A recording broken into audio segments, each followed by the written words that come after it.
This is Naman and you are watching Naman with another video. आज आपका भाई कोई भी व्लॉग नहीं लेके आया आप लोगों के लिए। आज हम लोग लेके आए हैं निफ्टी की प्रेडिक्शन। जो भी लोग मार्केट के अंदर इंटरेस्टेड हैं वो इस चैनल को सब्सक्राइब कर ले, क्योंकि आप लोगों के लिए अब कंटेंट आने वाला है और आप लोग इस वीडियो को पूरा देखना, क्योंकि मैं दोनों लोगों के पर्सपेक्टिव से आज बताने वाला हूँ कि एक्चुअली मार्केट के अंदर क्या हो सकता है आने वाले टाइम में। जो लोग ये सोच रहे हैं कि करेक्शन हो सकती है उन लोगों के लिए भी, और जो लोग ये सोच रहे हैं कि मार्केट के अंदर अभी भी बाइंग आएगी, अपसाइड जाएगा या ऑल टाइम हाई जाएगा, उन लोगों के हिसाब से।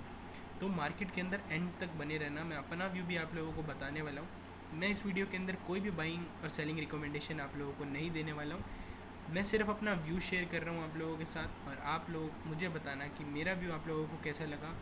ठीक है, आप लोगों ने जो भी डिसीज़न लेना हो बाइंग और सेलिंग का, वो अपने फाइनेंशियल एडवाइजर से बात करके ही ले। ठीक है जी, तो चलो अभी शुरू करते हैं कि मेरे को क्या लग रहा है। सबसे पहले तो पॉजिटिव लोगों के हिसाब से हम लोग देखते हैं। देखो, डेली टाइम फ्रेम पे अगर हम जाए ना, तो सबसे पहले हमें जो है RSI से एक इंडिकेशन लेना चाहिए कि RSI क्या दिखा रहा है। देखो, हम प्रीवियसली अगर देखें ना, RSI जब भी इस लेवल पे आया तो उसने कम से कम भी 3%, ठीक है, 4%, फिर और इधर हम देखते हैं तो अंदाज़ा 9%। मतलब कहने का मतलब ये है कि जब भी मैंने 66.22 के आसपास लगाया था, जब निफ्टी यहाँ था, मैं उसके बाद कहीं चला गया था, काम पड़ गया था मुझे, तो मैंने उस टाइम देखा था ये सब। तो यहाँ पे 9% के आसपास जो है निफ्टी आया है। उसके बाद जब इस लेवल से ऊपर उठने की कोशिश करी है तब 2% आया, फिर यहाँ पे 5% आया है, और फिर यहाँ पे 2% आया है। तो अगर हम एवरेज लेना सबका, तो एवरेज कम से कम भी तुम 3 या 4 मैक्स 5% लेके चलो। तो हम अब क्या देखें कि अगर 5% है तो इसका मतलब अभी बाइंग कर लेनी चाहिए। हमें मार्केट के अंदर बाइंग करनी थी 24,000 के आसपास जब वो गिरा। मैं निफ्टी के अंदर बाइंग कर रहा हूँ 22,500 के आसपास से। ठीक है, तो अभी जो लोगों से बाइंग छूट गई है उन्हें रिग्रेट करने की ज़रूरत नहीं है, क्योंकि हमें जो है मार्केट को देखना है कि मार्केट क्या कर सकती है। एक्चुअली अभी आप लोग देखोगे ना, तो मार्केट के अंदर जो रिकवरी आई है ना, वो 3,000 पॉइंट्स की रिकवरी आई है, और वो डायरेक्ट वी शेप रिकवरी है, जो कि सही नहीं है मार्केट के लिए, मुझे लगता है। और आज जो अपसाइड बना है उसमें हमारे को कुछ फैक्टर्स ने जो है थोड़ा थोड़ा सपोर्ट किया, और कुछ फैक्टर्स जो ऐसे हैं जो कि बहुत ही ज़्यादा नेगेटिव सिग्नल हमें दे रहे हैं, तो हमें उनका भी ध्यान रखना है। ठीक है, सबसे पहला तो जो हो गया वो हो गया हमारे लिए डॉलर इंडेक्स। अच्छा, पहले इसको देखते हैं ना कि कितना बन रहा है। देखो, अगर मैं देखूँ ना तो मुझे लग रहा है कि ये हडल बनेगा 25,200 से लेके 25,234.15, ठीक है, ये वाला, और 25,484.25। तुम लोग बोलोगे हिंदी इंग्लिश मिक्स कर रहा है चला लेना ना। ठीक है, यहाँ पे अगर तुम लोग देखते हो तो 25,000 से भी बहुत ही बड़ी करेक्शन आई है। फिर अगर हम यहाँ पे देखते हैं, यहाँ पे भी करेक्शन आई है, और सेम ऐसा ही इसी का पार्ट है ये वाला जो है ना, ये वाला देखो 25,484 के आसपास। ठीक है, तो हमें इस चीज़ का ध्यान रखना है कि ये वाले जो दो लेवल है ना, हमारे लिए कहीं ना कहीं जो है एक हर्डल का काम कर सकते हैं कि यहाँ से अगर मार्केट मुड़ी तो हमें नीचे की करेक्शन कितनी देखनी चाहिए। अब उसके लिए तुम्हें क्या करना चाहिए, जो 200 डेज़ का EM है ना, उसका ध्यान रखो।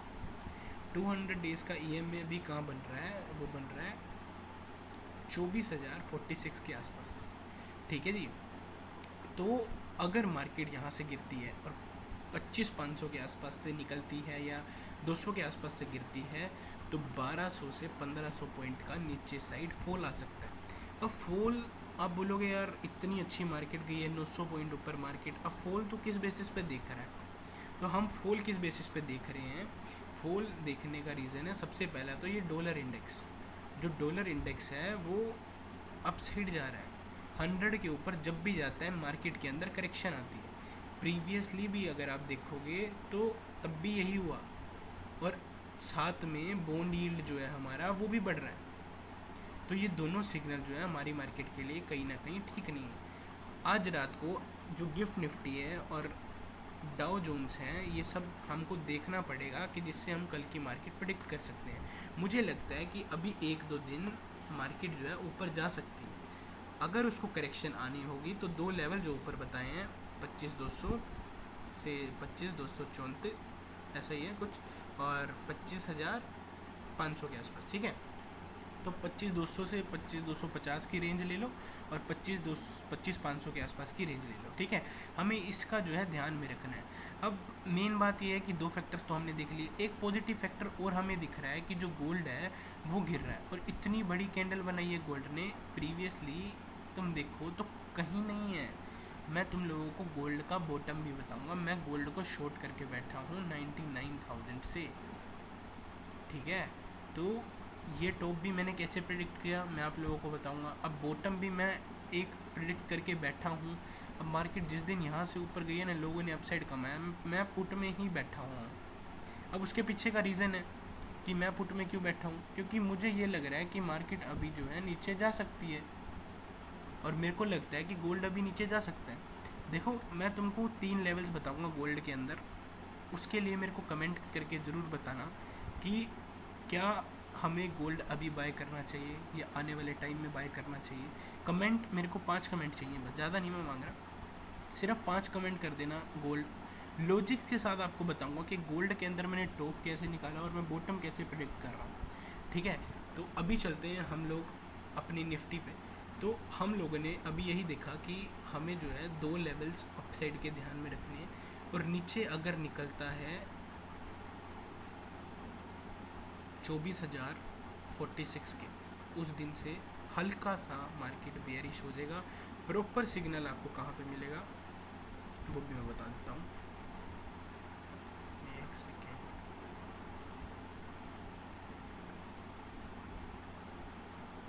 प्रॉपर सिग्नल आप लोगों को मिलेगा ये देख रहे हो, जिस दिन मार्केट 870 और 820 की रेंज ब्रेक करता है, उस दिन ये समझ लेना कि मार्केट के अंदर फिर से बेयरिश साइन आने शुरू हो गए हैं। और मैक्स कहाँ तक देखेंगे, ये लेवल 23,342, ठीक है। इसका ध्यान रखना है, अगर ये टूटता है तो बहुत नीचे जा सकती है मार्केट। और अपसाइड में मैंने आप लोगों को बता दिया कि अगर 4% के हिसाब से देखते हैं तो वो 25,800 के आसपास पड़ता है, और जो बीच में हडल है वो 25,200 से लेके 25,250 और फिर 25,500 के आसपास हम लेंगे। अब हमें जो है निफ्टी की ऑप्शन चेन देखें तो हमें निफ्टी की ऑप्शन चेन क्या दिखा रही है उसको हम देखते हैं, एक मिनट। देखो अगर निफ्टी की ऑप्शन चेन देखें ना तो वो भी कहीं ना कहीं हमें यही दिखा रही है कि जो 25,000 का लेवल है ना, देखो यहाँ पे अगर हम देखते हैं 24,000 कहाँ चल रही है, 24,900 के आसपास निफ्टी चल रही है। तो 25,000 के आसपास जो है कॉल राइटर बहुत ज़्यादा, लेकिन चेंज हुई है OI माइनस में, ठीक है। साथ में अगर इधर देखते हैं तो इधर 25,000 पे नहीं, ठीक है। तो अगर यहाँ पे जो है कॉल राइटर हमारा 25,000 पे एक्टिव है, ठीक है। दूसरा अगर कॉल राइटर हम देखते हैं तो वो 25,200 के आसपास है। और अगर इधर साइड आप लोग देखो पुट राइटर वाली साइड, तो पुट राइटर वाली साइड बिल्कुल भी नहीं है इसके नीचे। अब शॉर्ट कवरिंग आ सकती है क्योंकि ज़्यादा नहीं, इसका मतलब अभी जो है निफ्टी वो एक ऐसे फेज़ पे है जो कि मेक और ब्रेक पे। तो इस चीज़ का तुम लोगों को जो है थोड़ा सा ध्यान रखना है और सारी चीज़ों को माइंड में लेके चलना है कि मार्केट के अंदर एक्चुअली हो क्या सकता है। अभी मार्केट इनडिसिसिव है, ठीक है। तो जो लेवल्स हैं, जब तक मार्केट इन लेवल्स के आसपास नहीं पहुंचेगी हमें तब तक ये नहीं पता चलेगा कि मार्केट क्या करेगी। अभी के हिसाब से हम यही देख रहे हैं कि मार्केट अगर 25,200 के आसपास से रिवर्स होती है तो वहाँ 25,200 या 25,500 के आसपास से रिवर्स होती है तो वहाँ से हमें कुछ ना कुछ देखना चाहिए कि डाउन साइड ज़रूर आए, ठीक है। क्योंकि डॉलर इंडेक्स बढ़ रहा है, साथ में हमारे जो बॉन्ड है वो बॉन्ड यील्ड है वो भी बढ़ रहा है। बॉन्ड यील्ड बढ़ रहा है तो इसका मतलब जहाँ पे FIIs को या बड़े इन्वेस्टर्स को ज़्यादा पैसा मिलेगा वो वहाँ शिफ्ट हो जाएंगे।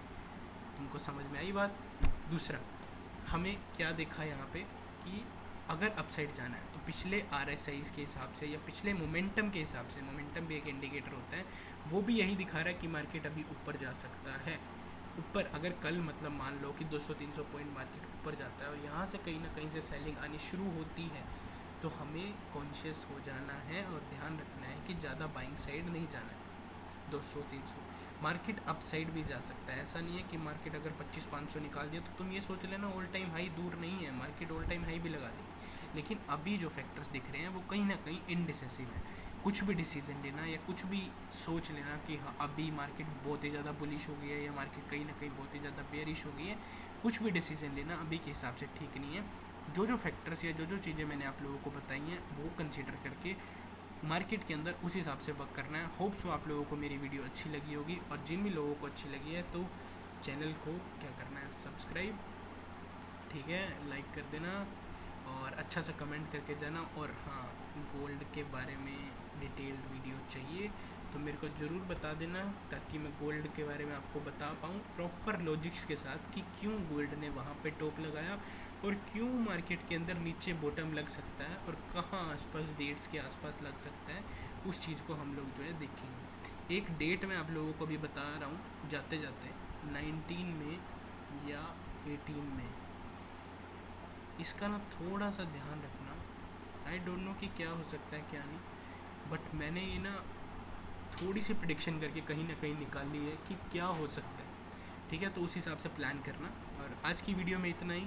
होप सो आप लोगों को ये वीडियो बहुत अच्छी लगी होगी। तो चलो कल मिलते हैं ऐसे ही उमंग के साथ और ऐसे ही मज़े के साथ। होप सो आप लोगों के लेवल मज़े या पसंद आए होंगे। ठीक है जी, थैंक यू।